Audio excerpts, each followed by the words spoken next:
And so with that, I would I would transition into the school reopening update. And I want to just provide some context for how this is going to work.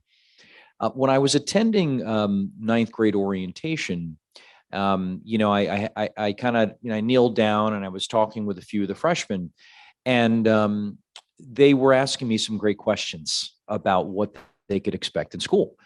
And it occurred to me at that moment, as I was talking with the students, that perhaps I've done a good job of communicating to the parent community, the guardians and the caretakers, and perhaps they have the answers to many of their questions. But what do our students know? To what extent have the students had access to those same letters and those same presentations? And so it's really with a critical eye on our students that I speak tonight. What I'm going to do is sort of walk through the day for a student from the moment if they take transportation, get on the bus, to the moment they get on the bus to leave at the end of the day. I promise it will not be 8 hours, President Trigg Scales, members of the board. It will not be the full length of a school day, I promise you. But what we will later do is we'll clip this portion of the meeting into a video and link that to then subsequently send to our entire community, including our students, posted on social media. And then, as opposed to having to read through volumes of paper and letters and things of that nature, you can simply watch it. Now, I will tell you that I do intend before the end of the week to kind of send out a sort of an abbreviated version of that with kind of key points, like quick access informational points for parents and students. But without further ado, I will present to you what the day in the life of a student will look like, and I'll make qualifications from time to time if it might be different for elementary, middle school, or high school. I think that one of the students said it best after I had gone through these questions and answered them, said to me, "So it's normal school with masks." I said, "Yeah, you know what? With some qualifications, that is essentially what it is." So if I'm a student that's being transported, if I get on a bus, you report to your regularly scheduled bus stop. Obviously, since you are outside at the bus stop, you're not obliged to wear a mask, though you should be mindful of social distancing when you're at that bus stop.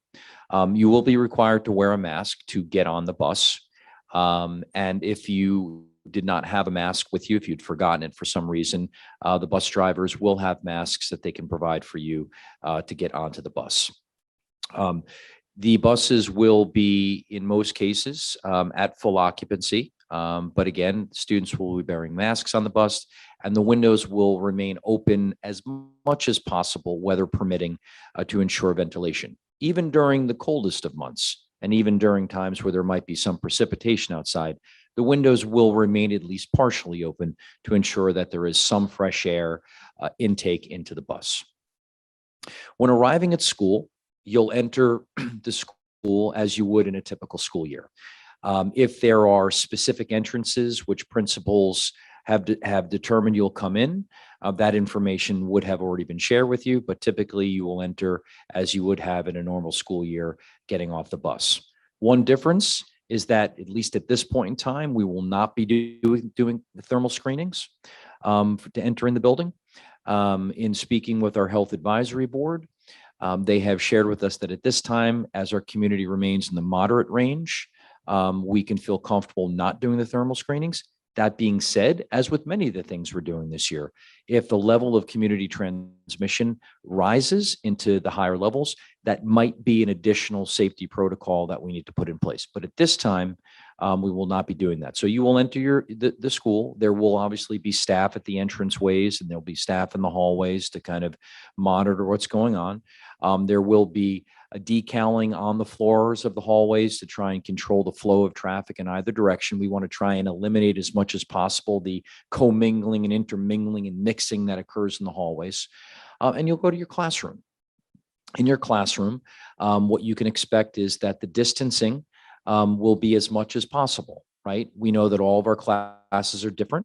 The student enrollment in each class is different. Some classes are small. So in an AP class, an advanced placement class of 10 students, spacing of 3 or even 6 feet might be feasible. In classes that have 20 to 25 students, it might be 3 feet or less. However, masks will be worn at all time in the classrooms. All of our classrooms, particularly on the secondary level, will have alcohol-based wipes, which students will be asked to wipe their tabletop down or their technology device down before utilizing it. And of course, we also will have hand sanitizing stations in all the classrooms. What goes on in the classroom, students, will look very much like it has in pre-pandemic years. There will be pair work, there'll be group work. In labs and science, you'll be moving to your lab tables and things of that nature. Certainly, there'll be times when you might be seated in rows in your classroom, but that certainly will not be all the time. It won't be any more than it has been in a typical year. So whether you're a kindergarten student or whether you're a 12th grade student, actually our kindergarten students wouldn't have any frame of reference of what they did previously, Mr. Rothstein.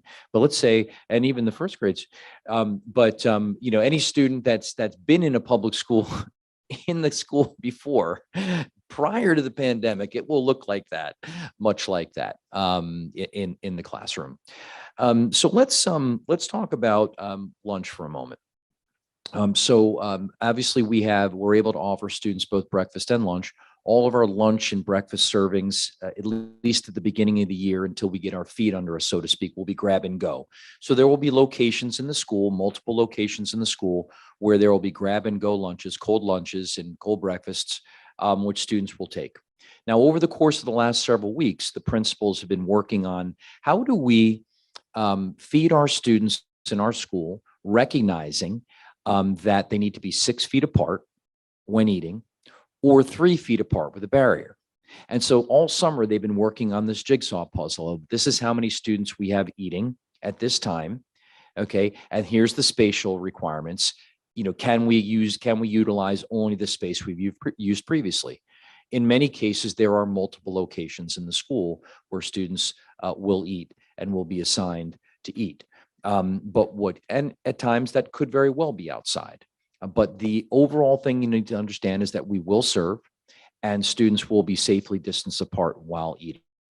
When at all possible, we will attempt to pod students or keep students eating with the same students so that we can facilitate contact tracing.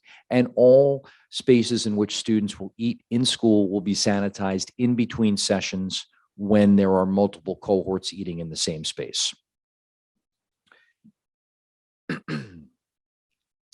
There's been a number of questions about physical education, about band and chorus, because obviously one thinks about how can we do these activities safely. So let's talk about physical education for a moment. First off, you should know that in the levels of the school district where students would typically use locker rooms, that will not be the case. Students will be allowed to drop their belongings in the locker room. They'll be able to use the bathroom in the locker room if necessary, but we will not have large groups of students changing in the locker rooms. And so obviously students on days when they have gym should account for that in terms of wearing clothing that would be comfortable to participate in gym. Also recognizing that students aren't going to be able to change. Our physical education supervisor and teachers are keeping a critical eye on physical activities, that might represent exertion and exercise, but at the same time, not lead to people being, drenched in sweat going back to their class. These will be some of the considerations that are made. But how will we facilitate the gymnasium environment during a physical education class? Well, let me paint you kind of an overall scenario for this. So imagine students are engaging in a obstacle course activity, okay?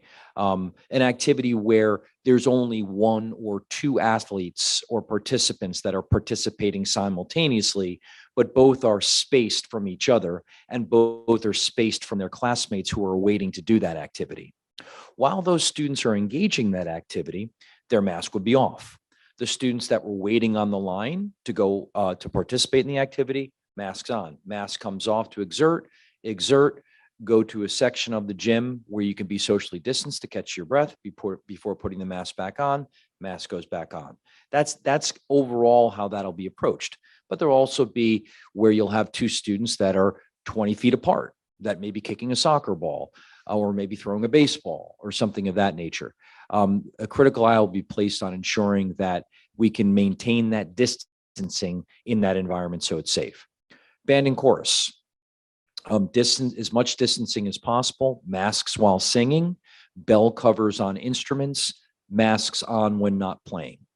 Okay, so that's how we'll approach. And whenever we're able to use outside spaces for band and chorus, that will be done. We will have late buses, 2 late buses at the middle school, 2 late buses at the high school. I should be frank about this, though, Board Member Huerta, that there's a driver shortage right now. And so in as much as we want to look at the ideal times that we're running late buses, we also have to recognize that we might have to stagger those buses at such a time that we can run them with the available resources we have from a driver standpoint. And that was not only for our own core of drivers, but also our vendor with which we work, which is 100 ESC. But we will offer those, and the same protocols will be applied to those buses as well.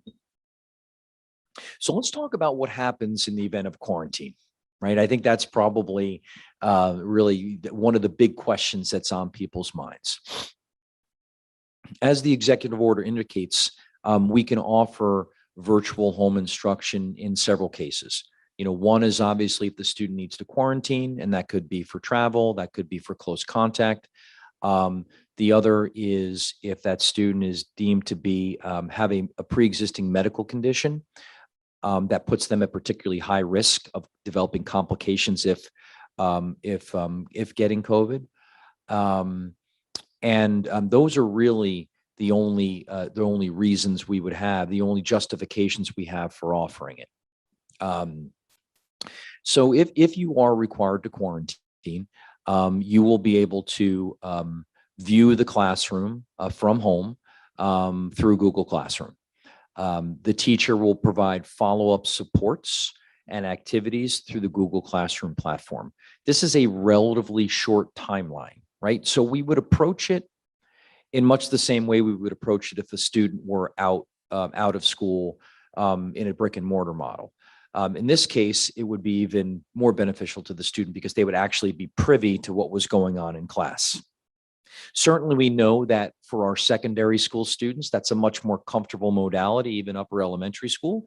And as we get into lower age students, the level of hands-on support we might have to provide for the student will go up. We also know, and actually I can thank Mr. Vine. Is that you, Mr. Viney, in the audience? I can thank Mr. Viney, actually, in conversation I had with Mr. Viney, who's also an administrator in a public school district, that we need to be mindful of students' social emotional well-being while they're on quarantine. Last year, perhaps it was a bit different because not everybody was in school, but now being quarantined at home while the vast majority of your classmates are in school participating in activities can be even more of an isolating experience. So we need to be ensuring that we're keeping social emotional, for lack of a better word, tabs on those students while they're home. But that's what they would learn virtually from home through Google Classroom.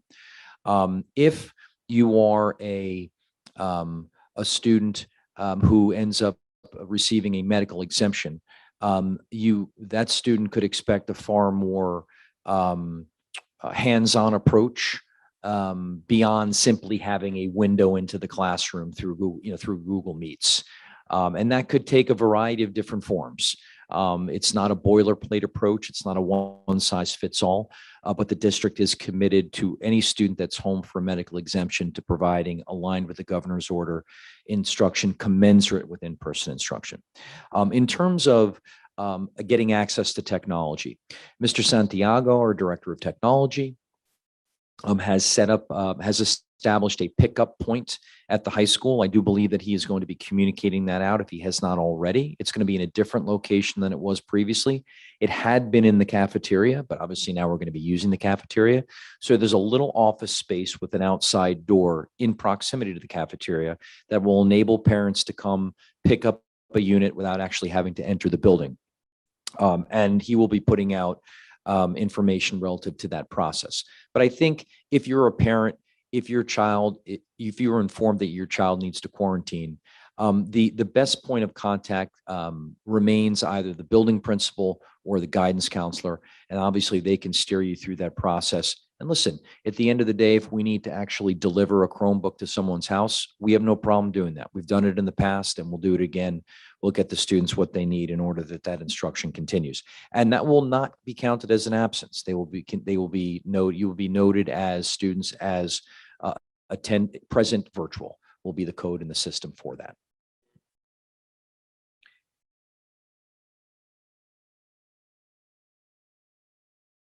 And that would essentially bring you to the end of the day. You would exit the school in the same manner in which you entered.